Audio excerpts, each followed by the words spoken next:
Now, he was said to be the greatest drummer of his generation in one of the first ever super combos, Cream, alongside Eric Clapton and Jack Bruce. Now, Ginger Baker has told the story of his own life in a new documentary. Stephen Smith went to meet him.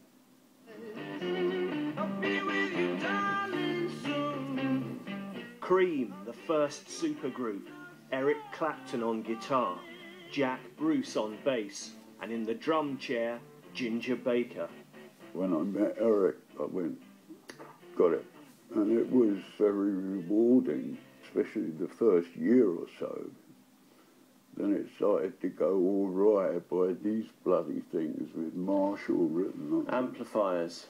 Yeah. Too loud. Was it too loud? Was that... Oh.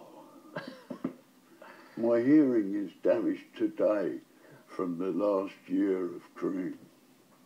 Does Eric know? Maybe we should sue Eric or something, I don't know. No, Jack was the main culprit with the volume. Pop quiz. Name the legendary drummer who's also been a very useful equestrian and polo player.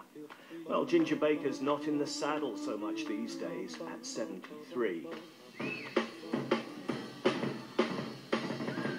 And maybe all that hell-raising back in his pomp has taken its toll. In a new documentary, Baker's illustrious former sideman grapples with the drummer's enigma.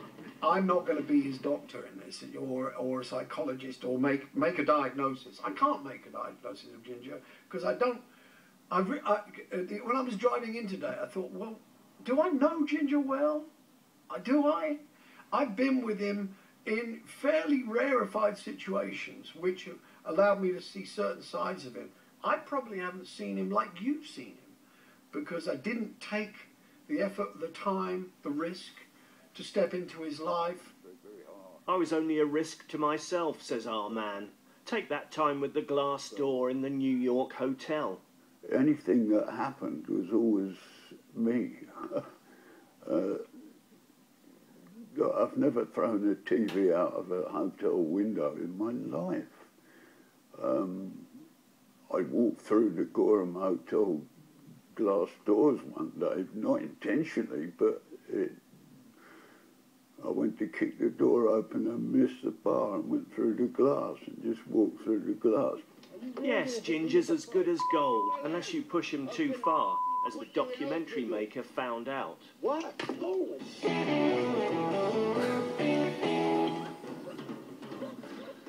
Ginger Baker is hitting nose.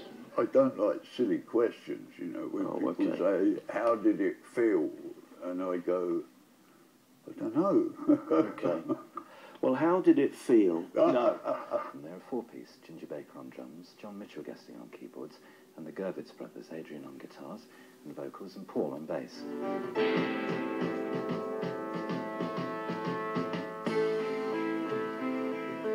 Now, this is what late-night BBC Two ought to look like. After years of living abroad, GB is back in the UK and on the road, not with this band, but with the unimprovably named Ginger Baker's Jazz Confusion. I thought I'd retired and managed to sort of outlive my pension, as it were, so I had to go back to work. Watching that film, one version of your life, somebody else's version of your life, did it make you feel, yeah, there were things you regretted along the way?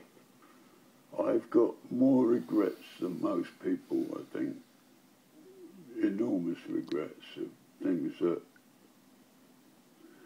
I wish had never happened, and, you know, no, I do. Lots and lots of regrets. I lost everything. I've lost everything 6 or 7 times in my life.